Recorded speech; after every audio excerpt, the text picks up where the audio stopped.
Welcome to the Nerd Party.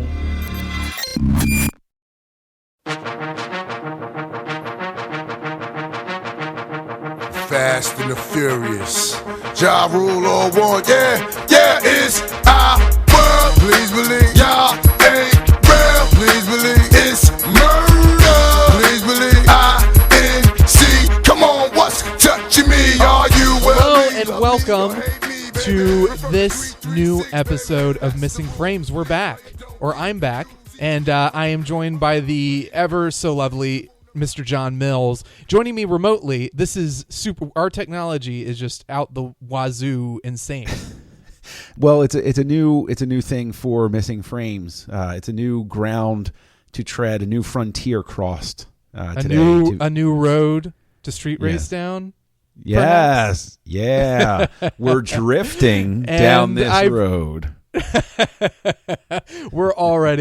is already the worst episode of Missing Frames ever.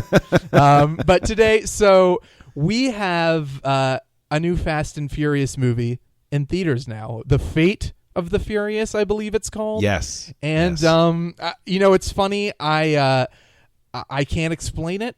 I've never had any interest in these movies before, and my wife Sarah was bothering me about we've got to go see this new Fast and Furious movie. And I was like, when has this ever, you've been with me for about 4 or 5 years now. When did you, I've never showed any interest. Why would you think that I would have interest in this? And then the more she ignored it and pressed on and kept saying, we've got to go see it. We've got to go see it. The next thing I knew, I was like, I suddenly want to watch all these movies. And so I thought, I'd only seen the first one. So why not make it a Missing Frames episode and just do the entire series? And I'm hoping to include the new one in that as well.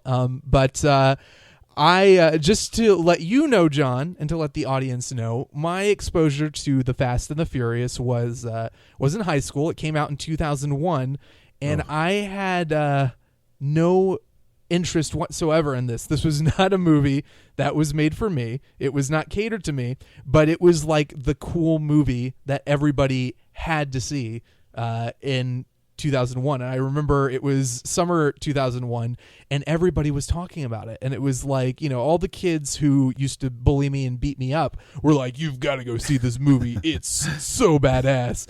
And I was like, well, there's a ringing endorsement to never see The Fast and the Furious. But I never saw it in theaters. But a really funny story was right around this time was when DVDs started to become a thing. And I think it was late 90s, early 2000s. And I had just gotten a DVD player. And my dad was like, all right, Shawn, Ryan's my brother. Why don't you go ahead and I'll let you pick out your first DVDs. And he bought us each our first DVD. To show you the difference between my brother and me, and really the differences between us can be summed up in this single story. The first DVD I ever owned was Tron. And the first DVD he ever owned was The Fast and the Furious. And there you go. That was my first exposure to the movie. Similar movies. They both involve racing of some kind at one point or racing another. is pivotal to both of those storylines. Very much so. Even back then, I watched it and was like, I hate this. I hate this. And I part of that I think was just me being a super nerd and being like, this movie is not at all what I want from a movie. But I also genuinely was like, this is really bad, and I can't believe people like this. And I was 15 years old. I was not at the point where I was making very wise or sound critical analyses. I don't know, whatever you call it. Yeah, sure. On movies. Yeah. But even then, I was like, this is not my thing. But I'm wondering, when did you see the Fast and the Furious in theaters when it came out, or what was your exposure to it? No, I was substantially older when the Fast and the Furious came out, but I still had the similar sort of reaction where I said, I am not your target audience. This is not my thing. And so I just sort of kept my distance from it through the years. And the way it came about was Mike Schindler, who co-hosts Great Shot Kid here on the Nerd Party Network with me. He's been a fan. And we came up on Commentary Trek Stars, our show that was reborn as Stage 9 over on Trek FM Network, studying the works of Justin Lin, in preparation for Star Trek Beyond, because he was, the director of Star Trek Beyond. And as anybody knows, just from Great Shot Kid, what we do is we look at the works of other creators, what they've done outside of the realm. So he said, well, you really only have to start with the third one because that's when Lynn comes into the franchise. I said, no, I'm going to start from ground zero. I got to start from the beginning. He said, no, you really don't have to, but okay. He set me up with digital downloads. He's like, hey, I got these old codes. I was like, yes, awesome. Okay. And it's free. And so I watched The Fast and the Furious and I was like, okay, yeah, sure. I mean, it's kind of cheesy, but whatever. And then I watched Too Fast, Too Furious, and I just thought to myself, what? And then, but I was hooked. And I just plowed through and I just watched them all in quick succession because there's some sort of weird monkey lizard brain part of you that it taps into where just as it keeps going, it's almost like being exposed to laughing gas at the dentist. At first, you're kind of like, you feel a little sleepy, and then you get into it, and you're like, yeah, you start breathing deep because you're like, this is great. That's an amazing analogy. And and just to make it clear to the audience, so at this point, you have seen the entire series minus the latest one in theaters. I'm gonna come clean here. I have not seen 7. Oh, yet. Okay, but you've seen the 7. majority. I have. I've seen up to 6. I haven't seen 7. I'm going to see 7 very shortly because you tipped me off to the fact that the Blu-ray set was for sale 1 through 7 for $30 on Amazon. Right, and I said, that's like the cost of a disc. Okay. And even though I loathe physical media, I ordered it and I got it same day so I can watch it because I have to. And the box lights up. Did you notice the box lights up? I did see that. And to be completely honest, that kind of encouraged me because I was thinking of taking the plunge myself, but I've been I did not really want to watch these movies. And truthfully, one of the funniest things about the series has been watching the critical reception of them because they were never a critical darling at all. And the first 4 were pretty much just destroyed. With the exception of the first one, that's the only one that has any level of credibility as far as the first 4 go. But I remember when Fast 5 came out and thinking, oh, here comes another one. And suddenly the tide had turned. And yes. critics were on board, audiences were on board. And I remember being shocked. And friends of mine were like, oh, who cares? It's still stupid. It doesn't matter. But I just remember thinking, this is so bizarre. I never thought this would happen. And since then, they've been pretty well received on both fronts, critically and with audiences. Like I said, in preparation for this episode, I've only seen the first 4, and I wanted to have our before segment only cover those movies. So the point where the movies split from being kind of drag racing, just really bizarre, strange movies to kind of what they are now, which is they have some credibility. They're kind of heist fun, action movies now. And so let's talk about the first 4 and kind of go through each one. So I rewatched The Fast and the Furious, and I still hate it. I still think The Fast and the Furious, the first one, is a complete mess. And it was the first time I think I've watched it since I was 15 or 16, and it was such a bizarre movie. And one of the things that struck me the most is Rob Cohen's direction. Now, Rob Cohen hasn't really done anything. I mean, up to that point, he'd done Dragonheart, Daylight, the Sylvester Stallone movie, which I am desperate to see. Every time I drive through Why would tunnel, you be desperate to see because Daylight? Every time, I don't know. I can't explain it, but every time I drive through a tunnel, I'm like, oh, that's right. There was a movie where Sylvester Stallone was trapped in a tunnel, and I should probably see it. But he also went on to direct Triple X, Stealth, which is, a massive hit, and The Mummy, Tomb of the Dragon Emperor, everyone's favorite mummy movie. Though I don't know if there is such a thing as a favorite mummy movie. Yeah, well, you're leaving out something very key in his in his filmography, though, which is Dragon, the Bruce Lee story. You're right. You're which is absolutely really right. what sort of sort of establishes him. I mean, he had done a lot of TV work and everything. The thing is, Cohen, and this will sound disrespectful, and it's not intended as such, but Cohen is a director as opposed to a filmmaker. He takes a script and he makes a movie. He's not the auteur force of like a young Coppola or something like that. Sure, you know, he's got a workman-like approach to making movies. Right, which is not an insult. He is there because he wants to make something that entertains an audience and gets the job done. And I would say that The Fast and the Furious, while it's not my favorite of the series by any stretch, yeah, it's a mess, but since I've gone back and I've seen Point Break now, which was a huge hole in my filmography and everything, but I still haven't seen it.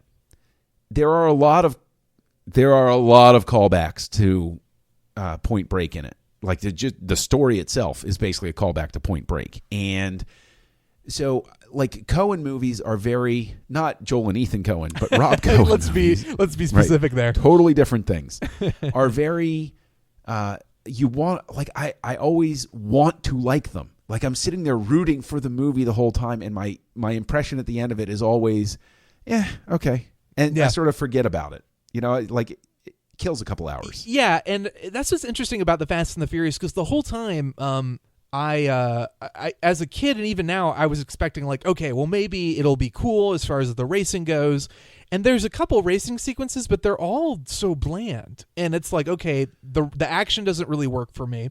The characters definitely don't work. I don't think that's ever going to be a strong suit of the series. But as far as elements that do work, I mean, Vin Diesel is kind of, he's got natural charisma, and he kind of pulls, he has a leading man thing that kind of carries the movie along. Paul Walker does not, at least in this first one. He is basically wannabe Keanu Reeves, which just brings up even more Point Break comparisons. Absolutely. Thoughts. So Absolutely. Watching it again, I was just kind of shocked. I was like, man, it is amazing to me that this kind of took off the way it did. And it is wall-to-wall music, and literally the worst kind of music, like Limp Bizkit, like all the stuff that was like that was the hot music at that time. And that movie feels so much of its time. You know what? I want you to remember that, though, because as we move forward, even from the second one forward, I think that the changing soundtrack of these movies reveals their changing soul.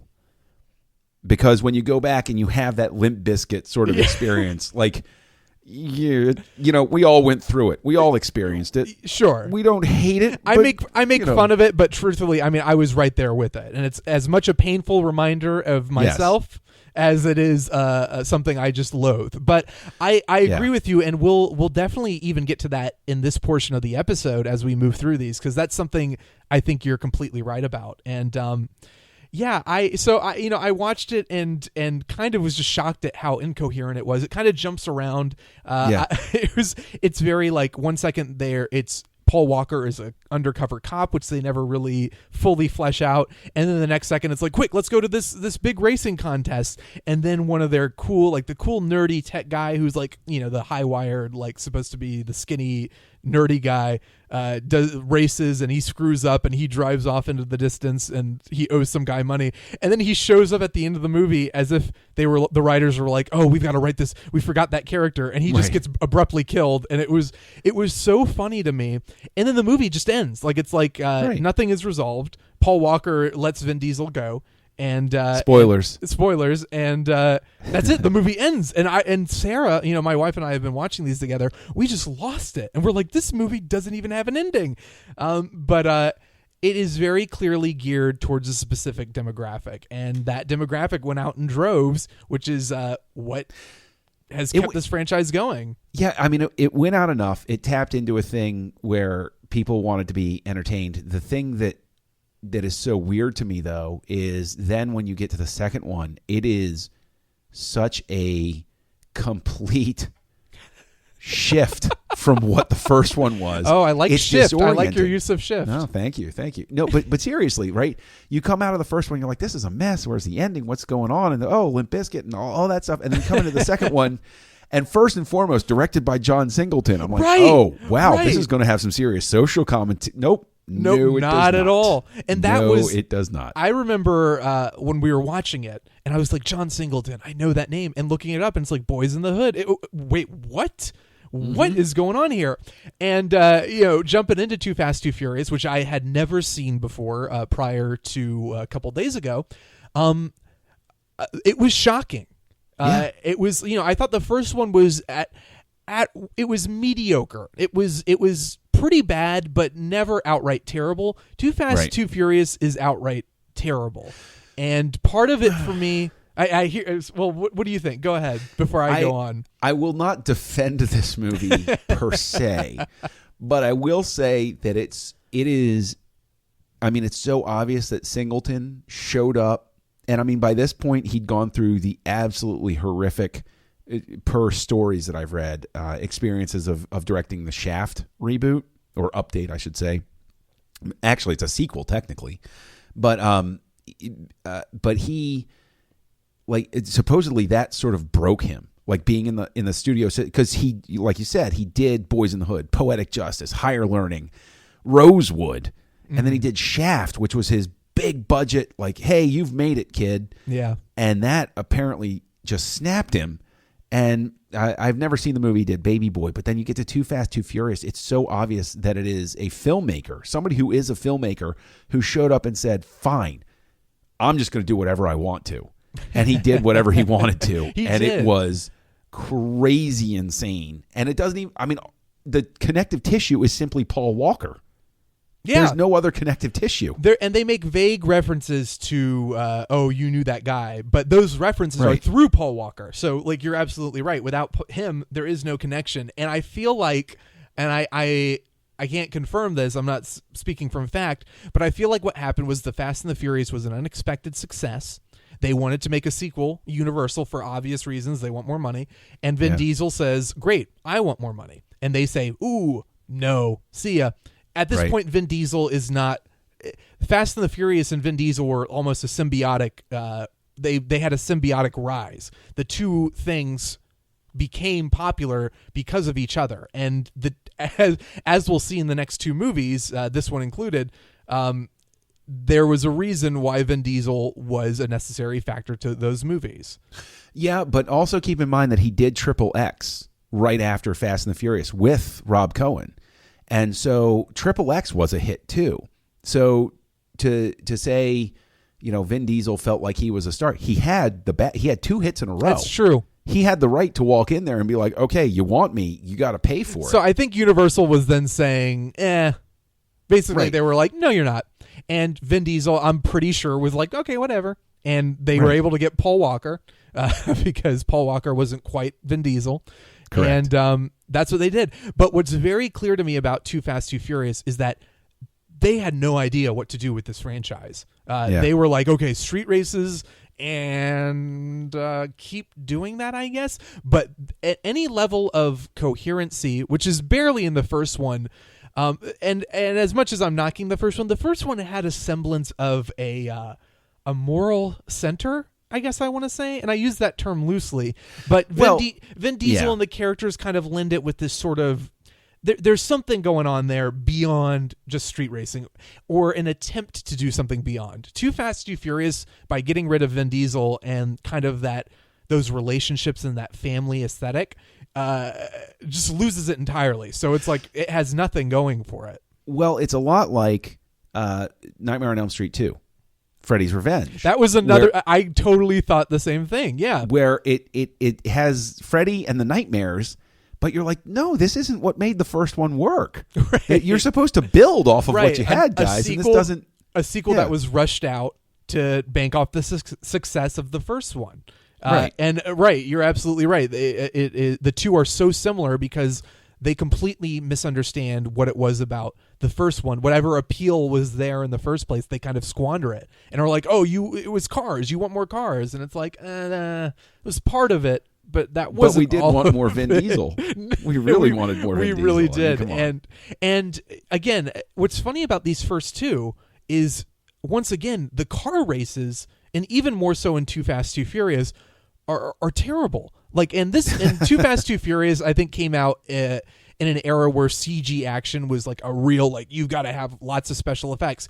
So to me, they look super fake. Like the car races, and they look even more dated now. But even when I would catch a snippet of this on TV back when it first came out, I remember thinking like, God, this looks awful. And it doesn't generate any excitement because it's filmed so like rapid fire, and it looks so much like a cartoon that I never felt invested in the action, never felt invested in anything other than the action. And it's like, look, this movie is about the car races, and if those don't work, you're in trouble. Yes, very true. I think everything about what you're saying is true. I think that pinging these things are true, but I am chomping at the bit, literally chomping at the bit. Well, not literally, but I don't have a bit, but they have the first one, and then they have the second one, but then they have Tokyo Drift, which is always my question, because Tokyo Drift is an audience splitter too. Because I know plenty of people who don't like Tokyo Drift, and then I know people like me who adore Tokyo Drift. And actually, if I remember correctly what I was told, again, by Mike Schindler, Tokyo Drift is the one that people like Quentin Tarantino will show at their like movie night. That's the one from the franchise that they show. I think Tokyo Drift, which is the first one, that's where Justin Lin comes in, is another shift. It's another complete shift from everything that we've known before, because there isn't even any carryover character to this. Right, until the very end when you have that little... Oh, okay. Well, never mind. Don't spoil it. All right. No, okay. You kind of... I mean, you kind of... We're talking... What is this, 2006? Yeah. I'm allowed to spoil it. We're over a decade. So, but so Tokyo Drift, I will say this. I didn't like it, but what was clear to me, the one thing I did enjoy about it was the car chases. For the first time in the series, and as you mentioned, Justin Lin came in, and it was clear to me, I'm like, okay, this director, just completely separated from what I know about Justin Lin, he knows how to direct the action. Finally, we have somebody who knows how to make these sequences exciting. The problem is I don't care about anything else, and it's clear the series is still struggling to find an identity, but I will give it that much. I think Justin Lin, and as will be evidenced in the later movies too, is the best thing to happen to Fast and Furious movies, or a pivotal thing to happen to this series as far as a creative standpoint goes. But go ahead. I want to hear you talk a little bit more about your love for this movie, because I truthfully did not like it. This is what I specifically love about this film. First off, he does in fact bring over the character of Han is brought over from Better Luck Tomorrow, which is an earlier Justin Lin movie. He's confirmed it's the same guy. Oh, that's cool. Which is fantastic. And he is also for me, the heart and soul of really what caused me to love the franchise. I love that actor. I love that character. And having him in there Han is just so awesome. And to have him in there is wonderful. And yes, the car chases are great.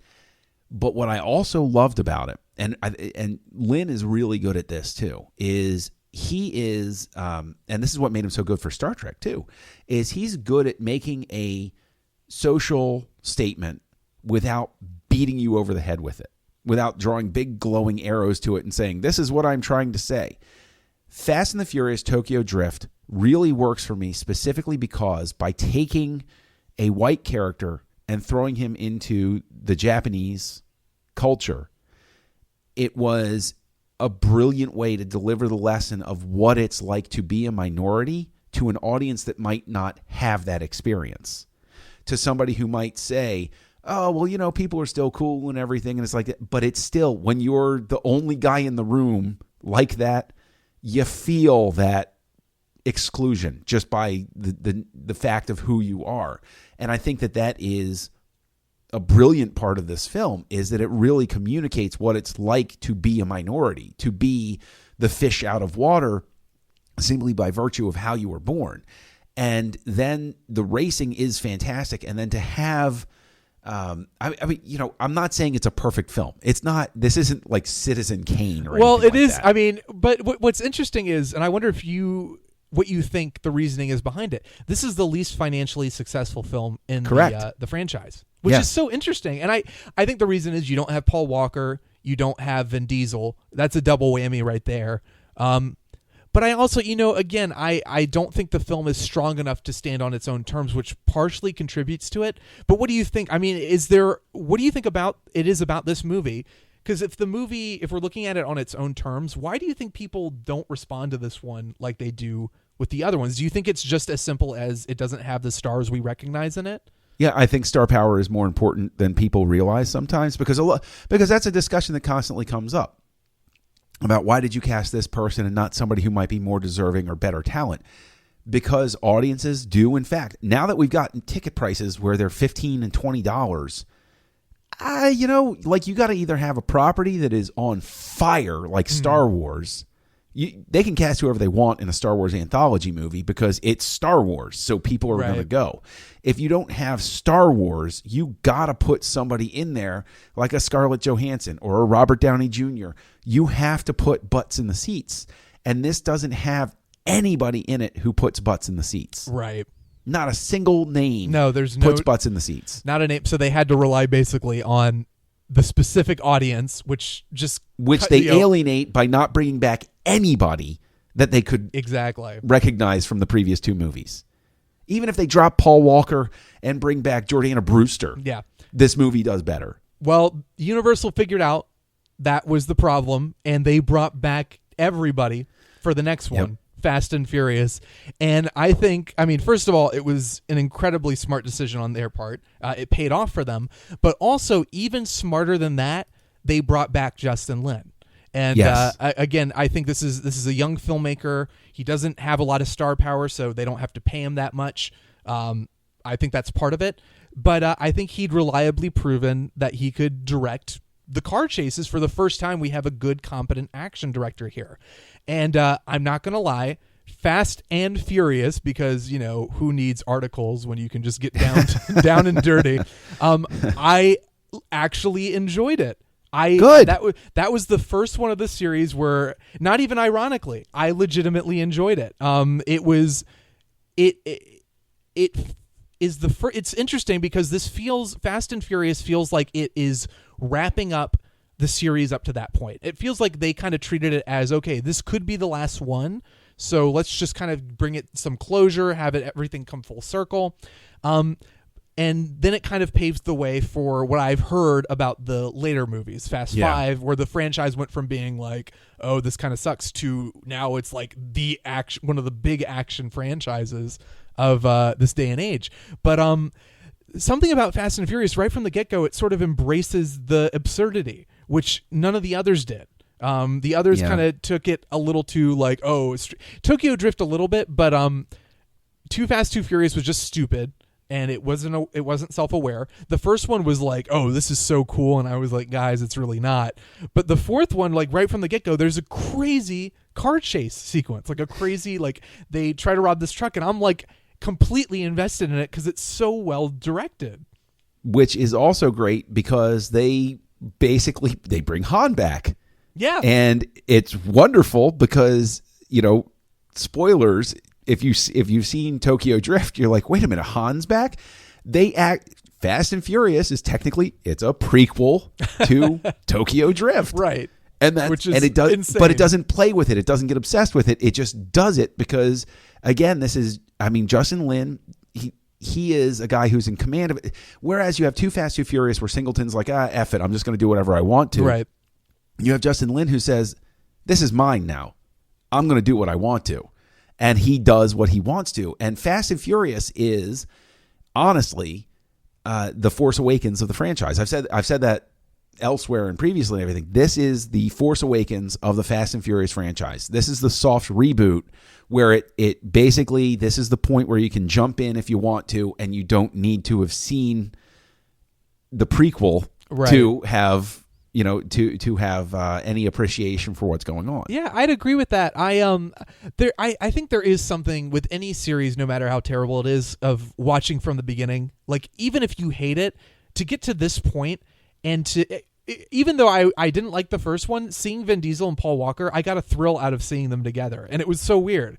And that came partially from having to sit through two movies where they are not together. So even not as a fan of the franchise, I I was really excited by that.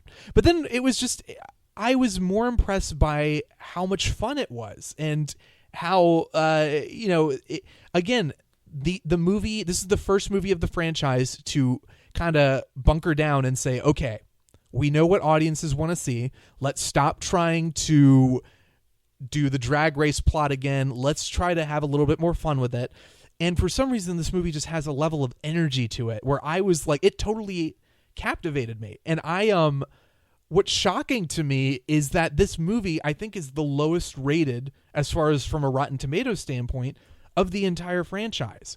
And I think it's because it's the soft reboot.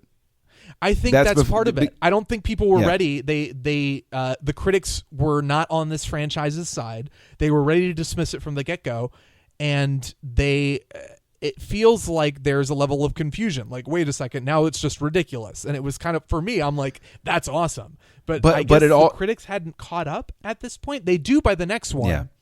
Well, I think that there's also the fact that the first three definitely treat the drag racing and the street racing and everything as bad. This is an aspect of a bad subculture. This is what, the fourth one recasts everybody. The whole point of it is to make it so that people are virtuous. They're doing these things for Robin Hood-esque sort of reasons. They're not the bad guys anymore. In the first one, they're the bad guys. In the second one, they're the bad guys. In the third one, they are, like, there's smuggling going on, and there's drugs, and there's drifting, and there's danger, and all of that stuff. Yeah. And then the fourth one, this is basically the James Bonding of it, where they're like, no, they're doing bad things, but it's for good reasons, and so that's okay. Exactly, and that's the vibe I got from it. Is like they're action stars, but they're action stars with motivations. Like Vin Diesel wants to get revenge for his murdered girlfriend, and Paul Walker has a stake in it because he wants to be a part of it, and he wants to get back into that world. It's just, I can't wait for you to see 5 and 6. I really can't. Well, I can't wait. I'm not gonna lie. Nobody really talks about Fast and Furious, so I was kind of like, oh god, here we go. I have to get through this one, but I genuinely enjoyed it. Mm-hmm. And I'm glad actually genuinely excited to see Fast 5 and the rest of this franchise. And so let's go ahead, and at this point, I think we're gonna break. And we're going to watch the rest of the movies and reunite to talk about them. And but at this point, go ahead and how would you rank the series so far? Okay, if we're taking it where we're just looking at 1 through 4, and that's it. Yes. Okay. That's it. Then Tokyo Drift, number 1.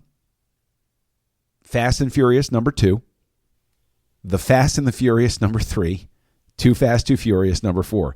And I think that Mike Schindler's head exploded if he's listening to this. How would you rank these? I pretty much the same, except I'd put Fast and Furious on the top. And I think I liked The Fast and The Furious maybe a little bit more than Tokyo Drift, but Justin Lin's direction impressed me way more than Rob Cohen's. I was more excited by Tokyo Drift than The Fast and the Furious, so it gives it an edge there. But I missed kind of the I don't know what I missed from the first one. Maybe I'm gonna, I'll do Fast and Furious. Come on. Fast and Furious, Tokyo Drift, The Fast and the Furious, and then Too Fast, Too Furious. I think that's unanimously considered the worst one. I can live with that. Okay, great.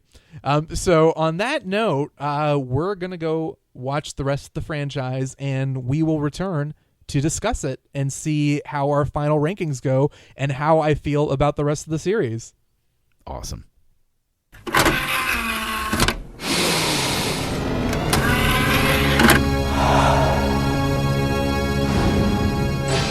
Now available to own on video cassette.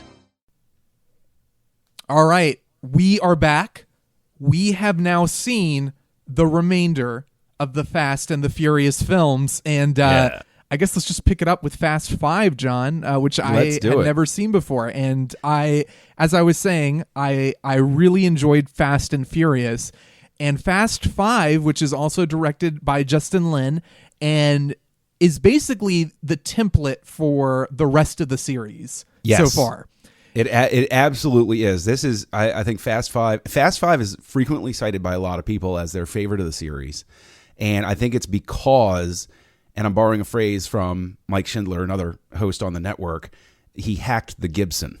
He figured it out. He knew what was going to work best, and I think this is the moment where it becomes, now other directors are going to come in, of course, but it becomes Lynn's series. He makes this his with Fast Five. He cracked the formula, really, I think, with Fast and Furious, but Fast Five is the refinement of it. And I will go ahead and, not to spoil my ranking, but I will go ahead and agree that this is my favorite of the series. Everything about it works. They have, it took them a while to get there, but it's fun. It's exciting. The formula just works. I mean, they bring back everybody. You've got Ludacris, Tyrese, and Han comes back full-fledged as a team member. They bring everybody back. And it's so funny, these characters, like Tyrese, I couldn't have cared, what is his name, Roman? I couldn't have cared less about him in Too Fast, Too Furious, but seeing him, he's perfect. I mean, from this point on, the team aesthetic just works, and that's what it was missing. And they bring in Dwayne Johnson as Luke Hobbs, and I loved every second of it. And let's be perfectly clear that we are very much on the same train that the rest of creation is, which is just add The Rock and everything becomes instantly better. It's true. Add The Rock to the formula. And I've been watching a lot of movies where The Rock plays against type. Like it was terrible, but the last movie I saw him in was I guess Moana technically, but he's kind of fun, and Central Intelligence was terrible. But it was? Yeah, it was bad. But he's kind of a goofy, like he's still sort of beating people to a pulp, but he's kind of like, oh, I'm so sweet and stuff. So to see him kind of go full on tough guy in Fast Five is so entertaining. And he's just a total bamf. Like he's like his one-liners are hysterical, and it is insane to think that the series has gotten to this point. But I mean, the car chases, the family aesthetic, really, I'm not gonna lie, I kind of choked up a little bit when what's her name, Jordana Brewster, told Paul Walker that she was pregnant, and Vin Diesel comes in and he's like, our family just got a whole lot bigger. I was like, this is so sweet. And that was, I mean, the fourth one kind of started to delve into it, but the first three were really missing just those touching human moments, because they were trying too hard to be like, oh, it's cool, it's about street racing and we're so edgy. This is the first time. Oh, go ahead. Oh, no, I was just going to say, like, in the first one, there's the family thing, but it's very obviously to give Vin Diesel that extra dimension so you don't think he's just a street tough. It's to say he's a human being, like that aspect is added to him in the original, The Fast and the Furious.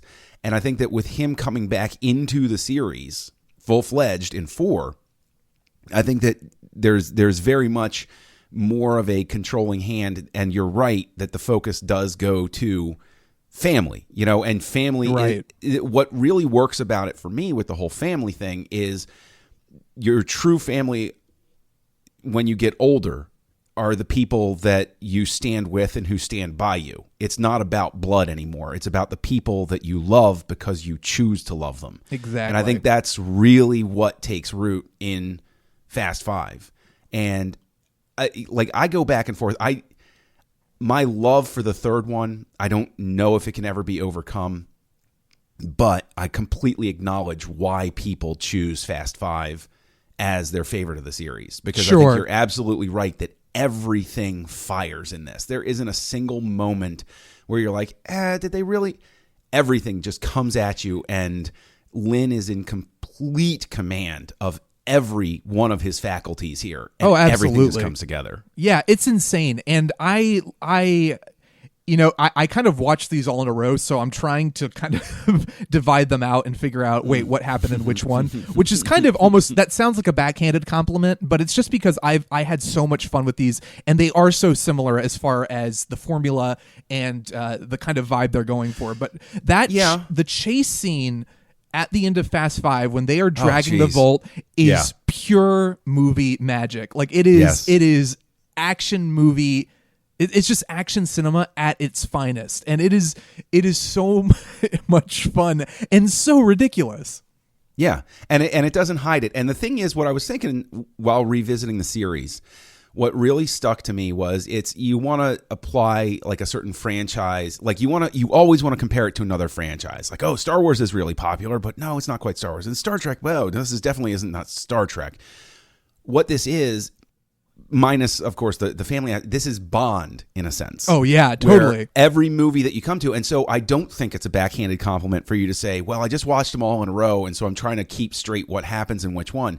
If you watch, Sean Connery, Roger Moore, and Timothy Dalton like in a row, and Pierce Brosnan, like, it all starts to run together. Which happened in that? Wait, no, was that the bomb in the sub, or was it the Greek island?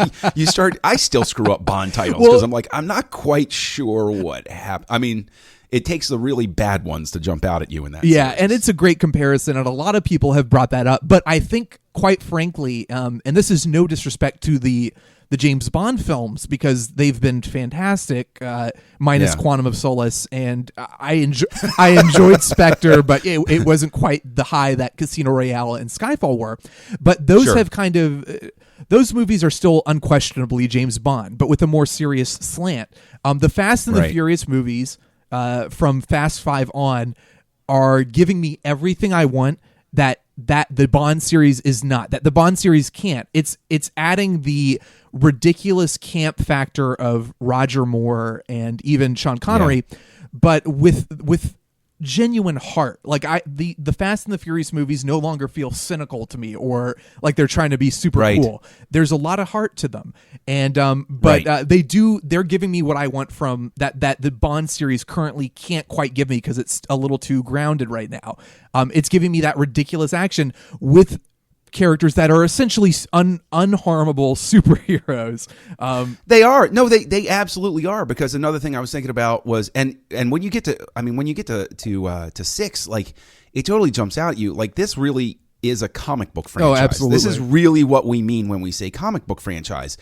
And I think that when you say comic book franchise, most people are going to think of Marvel, and this has helped me understand why Marvel is more popular than DC right now. Is because DC is where Bond is right now, where it's a comic book movie, but it's taking it very seriously and grounded.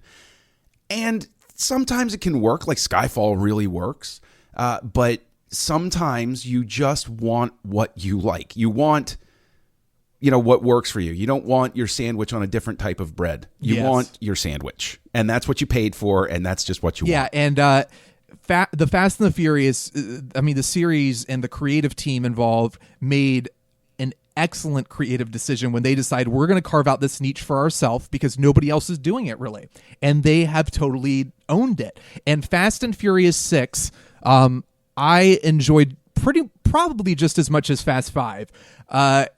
They kind of bring in Gal Gadot a little bit more. She plays a bit more of a prevalent part. And I loved that The Rock is now working with them, which is just great to have him. The more Rock, the better. But the action is insane. Again, they have that highway bridge chase scene. And when Vin Diesel... They bring back Letty. So Michelle Rodriguez is back. And the completely absurd and goofy plotline of she's lost her memory, which is just so funny, but they completely go with it, and it works because all the characters nobody's winking at the audience. It's completely genuine. Well, and the thing is, what I realize is what really, really makes Letty's plotline work. And the amnesia is ridiculous, but it gives them an excuse for somebody who's coming in to Furious 6 the first time they get there. If it's their first one, this is their entry. It's like, oh, fine. I've heard people talking about these for 5 movies. I'm going to go see 6. Letty's plotline gives them an excuse to revisit things without making it forced exposition. Right. Without making it be they're driving along. Hey, remember when we were racing down and you met Roman and I wasn't in the movies? Like, they don't have to do that. It's through a character that they bring the past back to life, and I think that's what completely works about it. It does, and I like we've both admitted, it is silly, but it kind of works. And I love the way Dom tries to reintroduce her to this world. It comes in a little bit more into play in the 7th one, and the 6th one she's kind of their enemy. and they kind of bring her back over. But again, they continue to top themselves action-wise, and that the finale of the airplane chase, where Gal Gadot sacrifices herself, and it's horrible and sad. Yeah, spoiler alert. It's insane the way she does it. It's insane. She sacrifices herself to save Han. So basically she lets go and she's falling away. It's a high speed chase down the airplane track, and as she's falling into the darkness, she pulls out a gun and shoots the guy who's about to kill Han. Right. So she sacrifices herself in a really ridiculous action way, but then his reaction afterwards is very moving. And it is. Again, every ridiculous thing that happens in these movies, and if I'm going to knock them for anything, it's that, they're pretty much all unstoppable. Vin Diesel will. Oh, yeah. I mean, he never breaks a bone. He barely gets a scratch. The Rock punches through walls. Exactly. Literal walls. Exactly. Not metaphorical ones. Concrete is nothing to him. Yeah, and I've accidentally punched walls before, like when like sparring or training or something like that. It really, really hurts. Well, you're not Dwayne Johnson, John. That's the whole point. That's an excellent point. I can tell you that if somebody built like Dwayne Johnson, like the thing is, the fight scenes are great and everything, but if you really apply realism to it, if somebody built like Dwayne Johnson delivers a well-formed punch at another human being, it's collapsing something. There's no sort of like, ow, that hurt, I'm going to hit you back. It's boom, I can't breathe. Right. I do love that. Luke Evans is the bad guy in this movie, and he's good. He's serviceable. It's kind of forgettable. He's basically there to be the Bond type villain.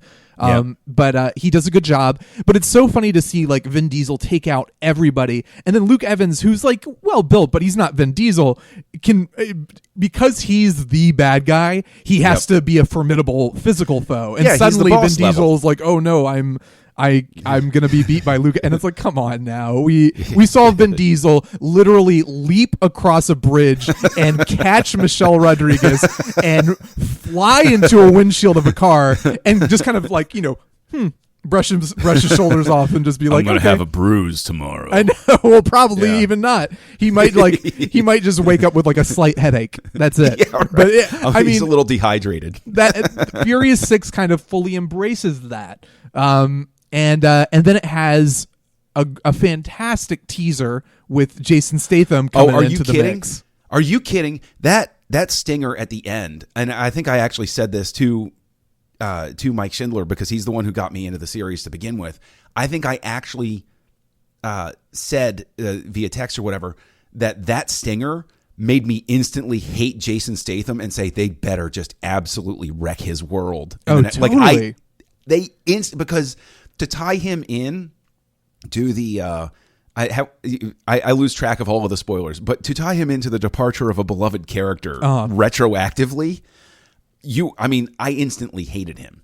In a heartbeat, I hated him. Oh yeah, it was you immediately introduce him as like he's already a stronger villain than Luke Evans because there is something personal in there, and Luke Evans there's a bit of a tie with Michelle Rodriguez, but you don't really get the sense that he has done something to really hurt these people.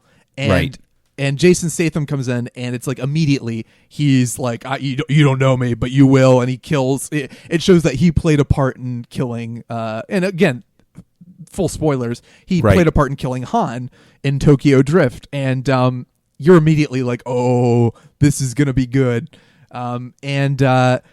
This was also Justin Lin's last Fast and Furious movie. Number 6. And I think he went out on a complete high. And it was sad to see him go, but you have to love him for what he did and what he helped turn this franchise into.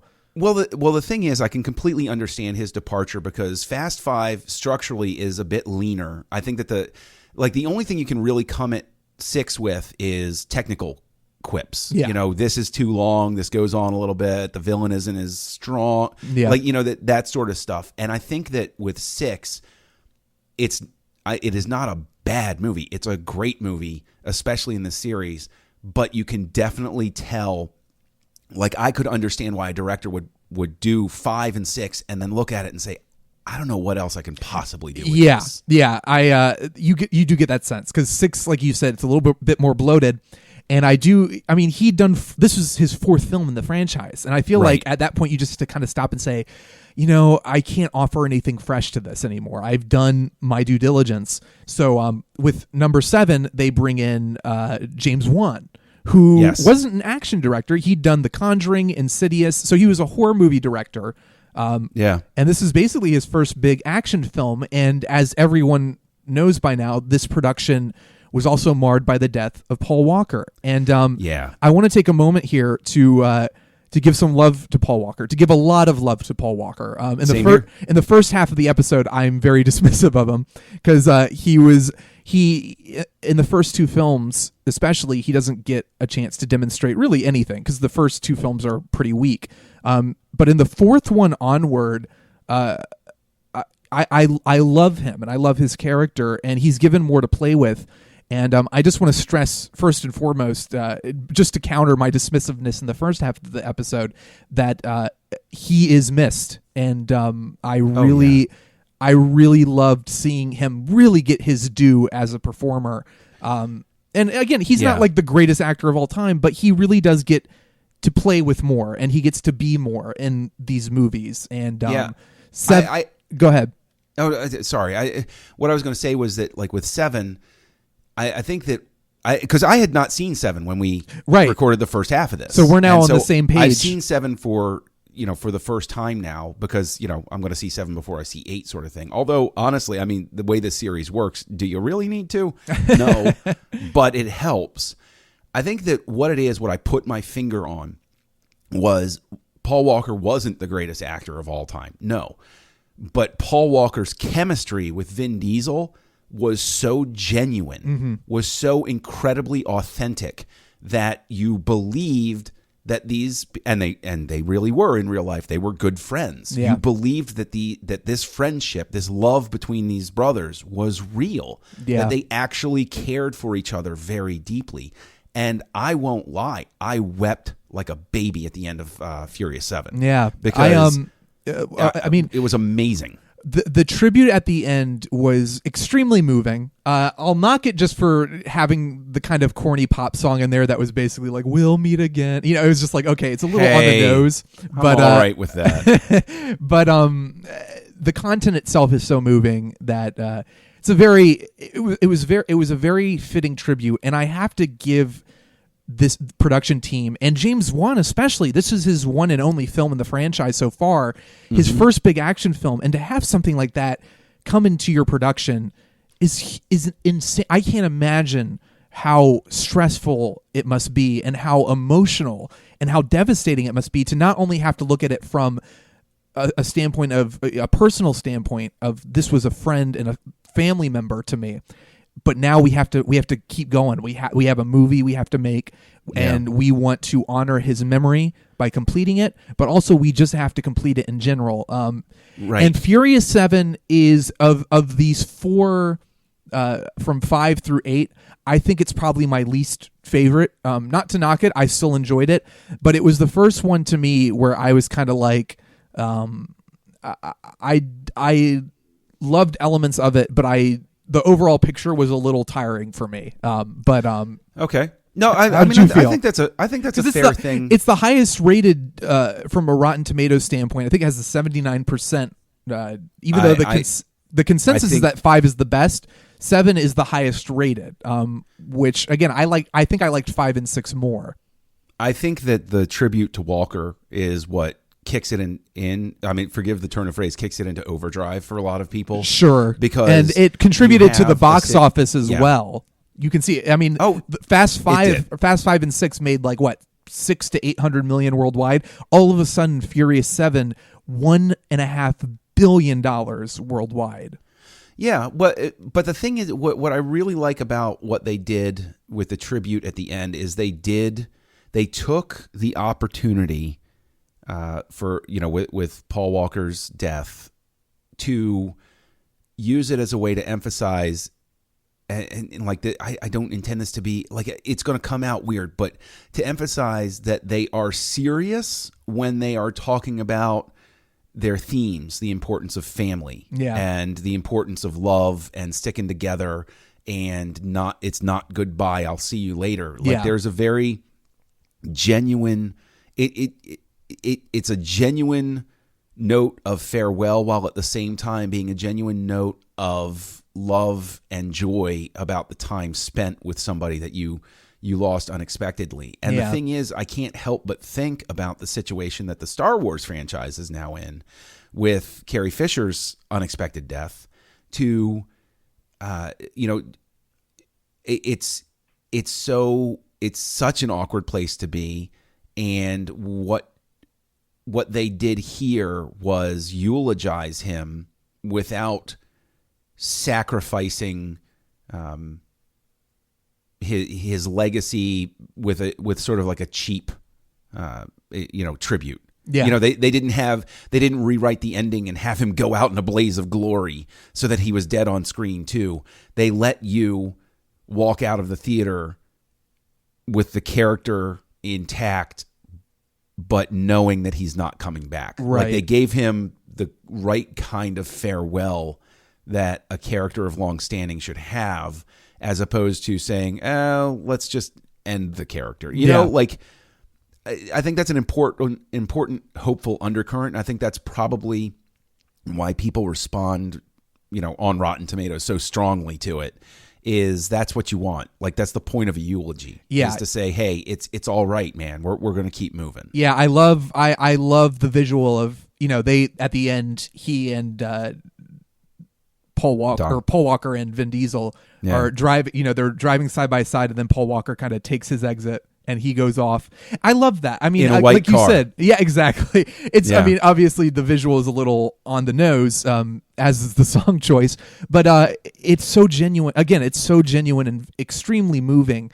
The Seven as a whole, though, I love the action in it. I love the action more than I love the in between stuff. The first scene in the movie, Jason Statham's introduction in this film of that one-shot sequence of him coming down the elevator and everything's exploding. That's just great filmmaking, and it looks amazing. And the whole them skydiving with their cars is great. And Paul Walker climbing up the bus as it's falling off the cliff. It's just and the car vaulting between three buildings. Yes, exactly. Is just pure insanity. It is pure insanity, but it's so exciting, and I love all of it. And again, it's insane to see how they keep topping themselves with the action. So Seven I liked. I don't think I loved it as much as the others, but again, it's a solid action film. So, see, for me, I did enjoy it as much as the others, but I'd be lying if I said it wasn't, motivated at least partially by that ending. I might rewatch it in the future and be a little bit harder on it, but just I do think the ending really, I mean, you can't undervalue a good ending. You really can't. Right. So, absolutely. and that definitely plays into it. So that brings us to the culminating point for now. I know. I'm kind of. I'm not gonna lie. I was very bummed walking out of the theater for Fate of the Furious because I was like, "There's no more. What am I gonna? I guess I'll just have to start over and just watch it all again." But this is my first Fast and Furious movie that I've seen in theaters. Same here. So, John, what did you think of the Fate of the Furious? And are you just as amazed at the cleverness of the title F8 equals Fate? Oh, brilliance, just sheer brilliance. You know what? I was very happy because they broke their naming convention with Furious 6 and then Furious 7. I was like, oh. And they're getting lazy.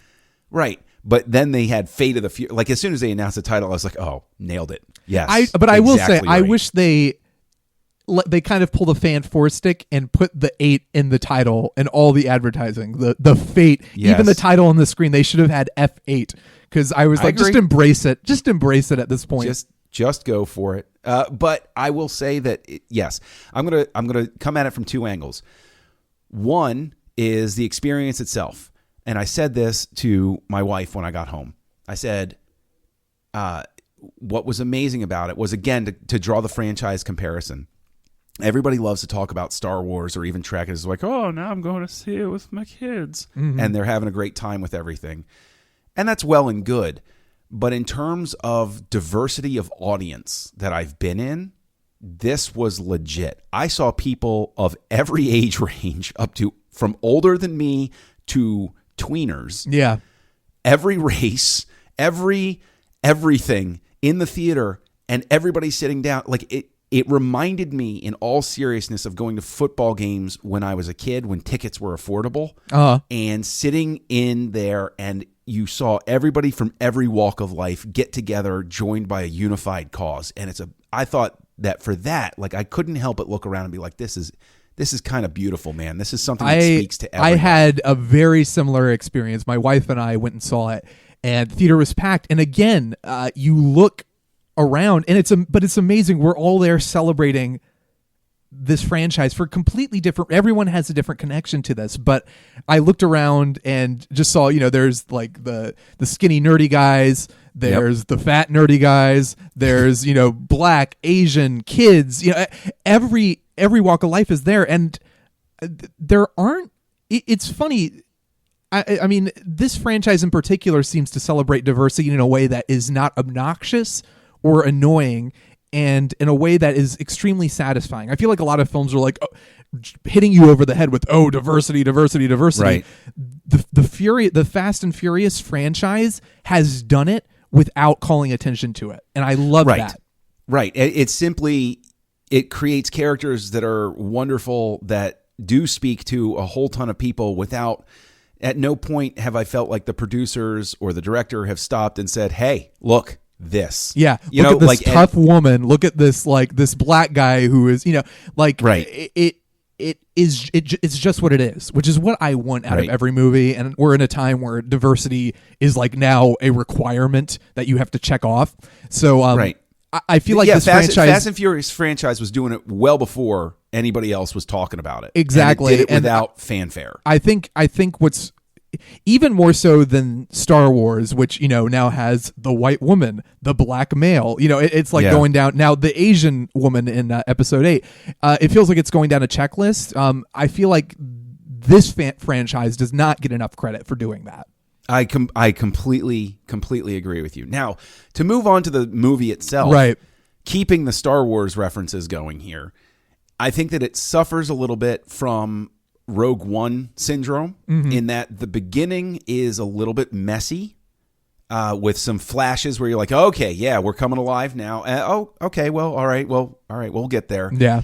And then the ending is so crazy, edge of your seat fun that my initial reaction, I walked out, I was like, that was great. And then as I thought about it, I was like, well, yeah, the beginning's a little choppy. Maybe we could have gotten to this thing a little bit faster. But furiouser.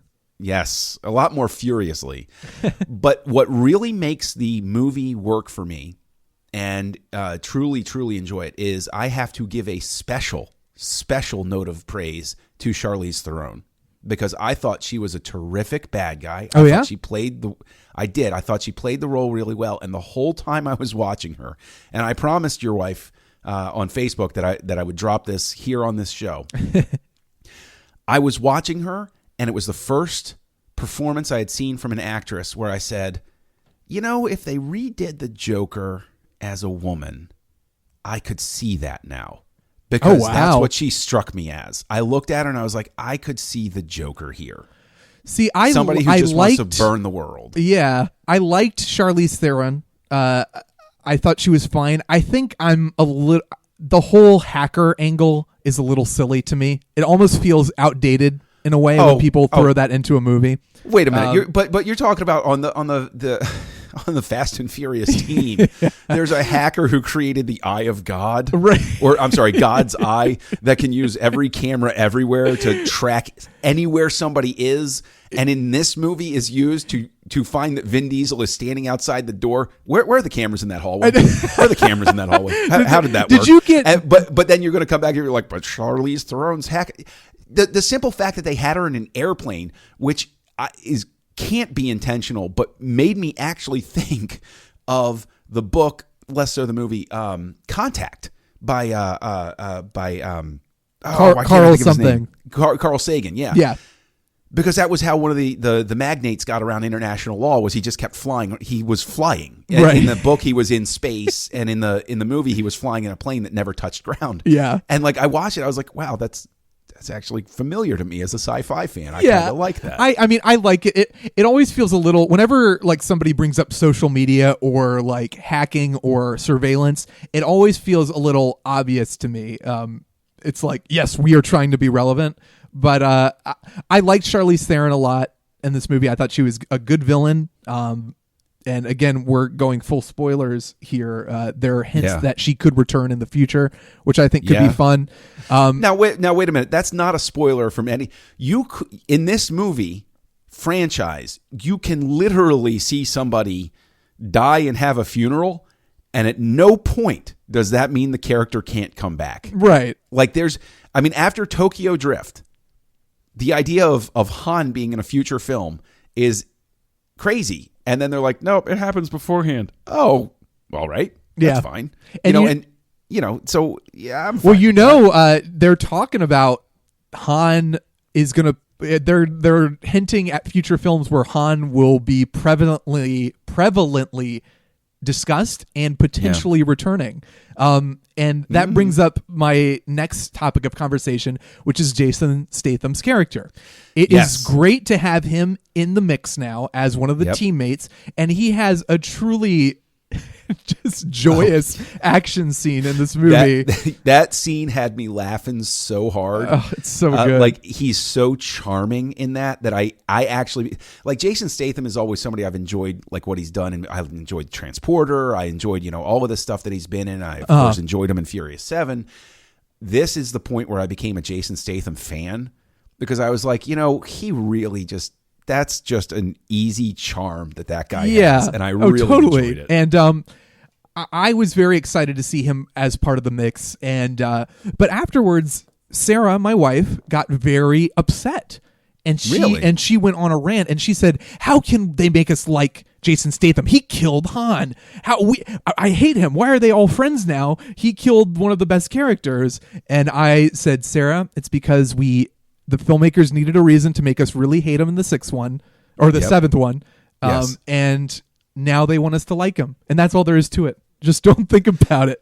Right. It is all there is to it. And yeah, like I said, I instantly hated him at the end of 6 because of the way they introduced the character. But then they have the dialogue between him and Dwayne Johnson where, it's like, so you got a high decoration for a traitor. And he's like, well, but I mean, essentially it boils down to he was defending his family. That's what I said. I was like, look, in the sixth one, he's attacking because they attacked his family. So now he is going to get back at them. Wasn't personal. It was just business. Right. And exactly. It's unfortunate that Han had to be the casualty of that.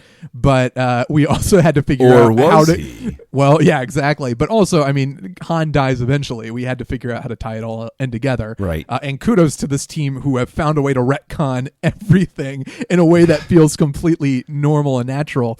Yeah, I again, Fast and Furious 8, or Fate of the Furious, as we were walking out, I was like, I just can't wait to go back to the beginning of this franchise and remind myself of where it came from, because these are now James Bond movies. Yes, and this is another thing I want to call out is, like, I me, I loathe physical media as a rule. I trumpet that nonstop everywhere that I can. I hate physical media. I want all digital. However, you tipped me off to the set where it was like the first 7 for $30, and I was like, oh, and that's pretty good, and it had, okay, fine. Oh, look, and the box lights up. The packaging for the quote unquote complete collection is like, when I first opened it, I was like, yo, man, this is kind of going to be outdated as soon as, Fate of the Furious. Like, what am I going to do? I guess I'll just have it. And they have a sleeve for the 8th one with a cardboard disc that says reserved for Fate of the Furious. And I'm like, guys, come on. You love your fans so hard. It's great. And James Bond did something similar with Skyfall, where I have the Bond 50 set, and they had a spot reserved for Skyfall. And it's the dilemma of any person who collects films. Like, when you get a quote unquote complete set, it's not complete. There's going to be more. But I love that that's something that people are introducing now. Like, it's like, here's a spot for the next film in the franchise. Right. I think it's great. So real quick, just talking about Fate. So F. Gary Gray is the director of this, of Straight Outta Compton, and I can't think of anything else he's done off the top of my head. The Negotiator, and I believe, and I just talked about this with Schindler, but I believe Friday, actually. The Ice Cube, Chris Tucker classic. Really? Yeah. Yes. No, you're right. He did that, and The Italian Job, which I think is where he kind of cut his action teeth. Like, he directed that. I haven't seen The Italian Job, but I was a huge fan of Straight Outta Compton. I thought it was an absolute masterpiece. Yes. And Friday was a movie that I enjoyed more than I should have. So what do you think? Many times. What do you think Gray brought as a director to this franchise for this one? Because it's like it is very like, it is on the tracks. It is already moving in a direction. Right. You have some constraints as far as what you can do with it. What do you think it was that he brought to the table this time around that made this unique? Honestly, I think that what I can do best is compare Wan and Gray and say that one of the strengths I felt with this was that I felt that the character introductions flowed a lot better. I couldn't help but think of how many characters he juggled with Straight Outta Compton, and then looking at it here and saying he really juggles the characters well here. Yeah. No character feels forced or wedged into a situation. And even something where initially I, in the beginning I was like, what is the point of this scene? And then they tie it together at the back end of it. And I'm like, oh, wow, that was really clever. You brought it all together in one moment.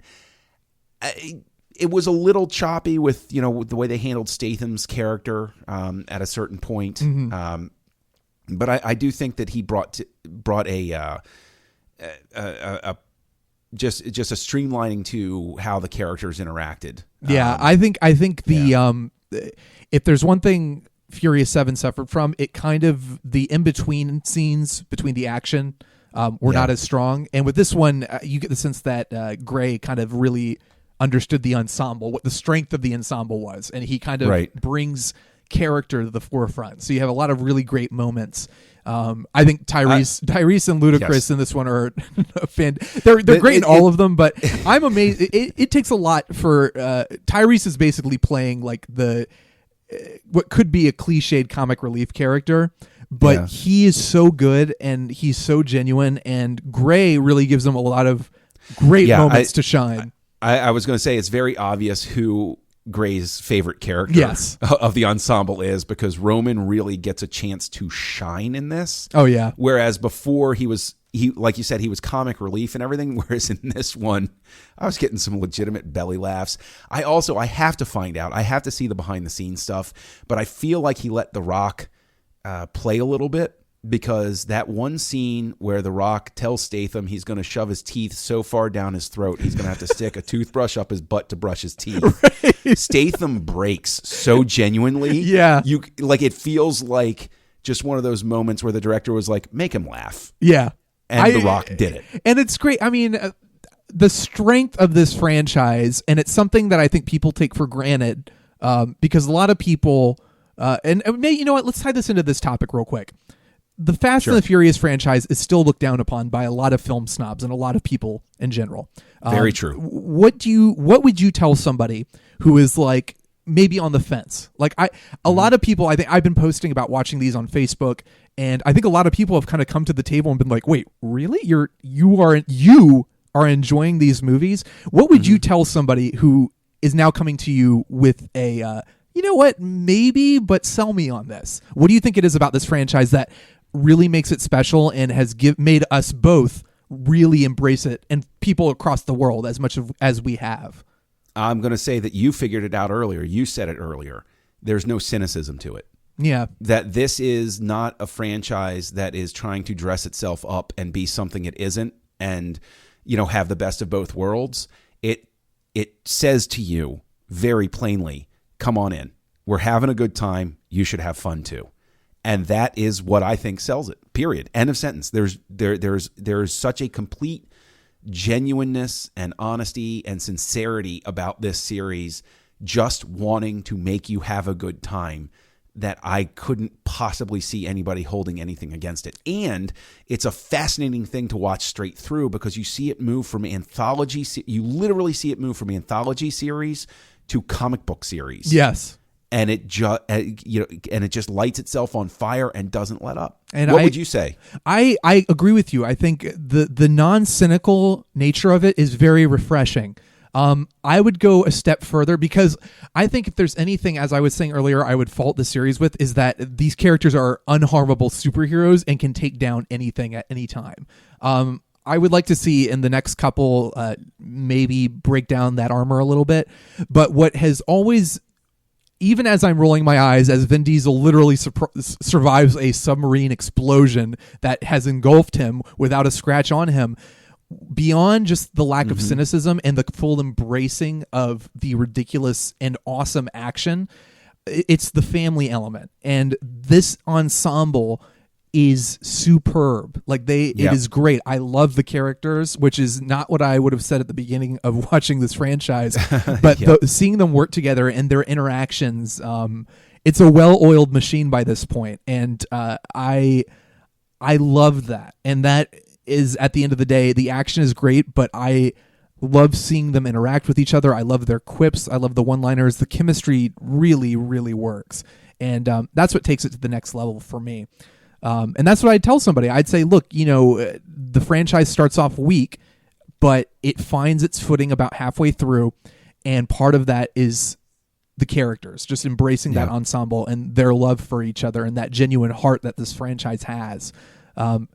But it's been a complete joy getting to go through them. I'm excited to go back to the beginning and kind of watch the ones I don't like in light of knowing where the franchise goes. I'm hoping that the ninth one, I'm going to pitch a title because there's got to be a ninth one because this had a bigger worldwide opening weekend than The Force Awakens. I want people to chew on that one. Yeah, that's how much people love this franchise. Okay. And I'm going to pitch for the ninth one to call it either Find the Furious with a 9 in place of the IN. Find them. Find just give them a Fury. fine for all the damage they've done. Right. Find the Furious. It's them racing to court before they get brought up on all of their speeding tickets. It's going to be a courtroom drama and reinvent the series to go forward. Perfect. Was there another title you had, or was that the... No. That's Find the Furious with a 9, or I'm now on the side of the courtroom drama. Find the Furious. Perfect. So final ranking of the entire series. What do you say?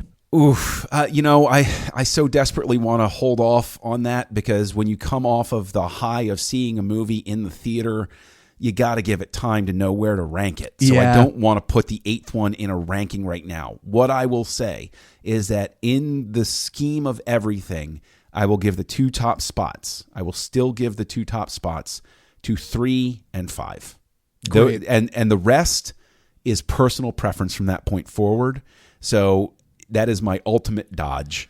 Is I'm giving it to 3 and 5, and 8's a worthy addition to the series. Where are you going to go? I say I'm going to rank the entire series, and as you said, it's tough to rank 8 right now. Currently, I might put it above 7, but I want to watch 7 again. So what I'll say is I'll go 5, 6, 4, 7, 8, 1, 3, 2. 3's in the wrong position, but I see where you're reasoning things out there. I think 2 is forever going to be to move it to a different analogy. 2 Fast, Too Furious is always going to be my favorite band of all time is The Doors, but even I'm like Soft Parade's really the album that the hardcore fans love, but I get it why people don't like it. Yeah, and it's like so 2 Fast, Too Furious is like, if you really like all the other ones, you'll like this one. Right. That one's fascinating to watch just from the standpoint of watch them stumble and try to figure out what this franchise is. Yeah. I mean, you can't help but wonder, does Singleton deserve another shot because the parameters have changed? Yeah. Should they bring him back in to to say, hey, look, here's the template now. What would you do? And speaking of that, who do you want to see pick up the reins for the next one? Christopher Nolan. No, I'm kidding. I'm kidding. That's a joke. Wow. I don't know. I mean, there's a part of me that always wants Lynn to come back because he's really the progenitor of what it is now. But that's not fair to him to be like, come back and do what I want you to do. Sure. I think it would be interesting to bring in, I mean, that's a stumper, man. I can't, like, anywhere I go with it, I'm just too tempted to turn it into a joke. So I can't. No, seriously, like I really, really struggle with it. Man, who would I like to? Who would you like to see? Off the top of my head, maybe this is sacrilege, because he kind of established this genre. But it would be great to see George Miller take a swing at a Fast and Furious movie. Sold. I'm totally sold on that idea. That would be. I almost feel like he made the perfect action movie with Fury Road, and I almost don't want him to cross over. But at the same time, he invented this genre, or not invented it, but he pioneered it.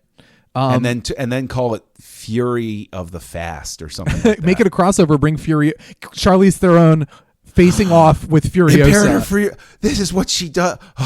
Okay. All these possibilities just opened right here, Shawn. And that's then, brilliant. Because this franchise is similar in a way to the Mission Impossible franchise, why not bring Brad Bird in and see what he could do with it? He's good with ensembles. He's good with that fun team element. That could be a lot of fun. As much as I love to kick Mission Impossible 2 because it's not a good movie, like I'd be more tempted to, if you're going to talk about Mission Impossible, I'd be more tempted to be like John Woo, because John Woo seems to operate in this space, but at the same time, I've never seen anything where he could demonstrate the car chases that they did, or that they do. Like like his stuff is all gunplay, whereas I'd want to see more. I mean, Christopher McQuarrie showed with Rogue Nation that he can really do thrilling road stuff. Yeah, so that that would be really be cool too. And bring Tom Cruise in it, and they could have a foot race at some point. So what do you think? Do anybody come to mind? No, that's it. No, honestly, no. Because the thing is, when they're talking about director for Fate of the Furious, I'd never picked F. Gary Gray, and he did fine with it. And I'd have never picked James Wan. He did fine with it. Exactly. So it's exciting it's exciting to think where they could go with that. But all right. Well, so final consensus. I'm on board with this franchise. I can't wait to see what happens next. I went from not liking it, pretty much hating it, to being completely sold. And I frankly might even just go and rewatch the whole series again because it's just such a delight. And it's action, popcorn action cinema at its really, I want to say at its finest. Maybe that's a stretch, but it is a perfect example of just fun action cinema. Yeah, completely agree. So on that note, John, thank you so much for being a part of this. I'm thrilled we got to do this. Thank you for having me, Shawn. Seriously, it's been a pure joy to talk about these with you. Likewise. And tell people, where else can they find you on the Nerd Party Network and elsewhere? Well, you can find me on the Nerd Party Network, co-hosting Great Shot Kid with Mike Schindler, which is a show that looks at the non-Star Wars works of Star Wars creators. Also with Mike Schindler, you can find me over on the Trek FM Network doing Stage 9, which is what I said about Star Wars, but for Star Trek creators. You can find me back here on the Nerd Party right now, co-hosting Aggressive Negotiations with Matt Rushing, and you can find me co-hosting Words with Nerds, a free-form show of insanity with my pal, Craig Sorrell. So that's where you can find me. And I am hopefully going to be joining other Nerd Partiers as time goes on. But you can find, I highly recommend checking out all these shows that John mentioned, Words with Nerds, the other Nerd Party shows. They're all great. You can find me on Twitter at YeShondorman. And let us know what you think. I desperately want to talk about these movies. I sincerely adore them. So I want to hear everybody kind of come into the fold. What's your ranking of the series? What do you think? Do you like the earlier ones more with the street racing? Do you think it kind of devolved as it went into James Bond territory? I want to hear all about it. So check me out on at Yay Shondorman and follow at Join Nerd Party to keep up with all the fun stuff we're doing here. And on that note, John, thank you once again. Thank you. And we will catch you on the flip side. Quarter mile at a time. Quarter mile, I was going to say. I wanted to think of, you beat me to it.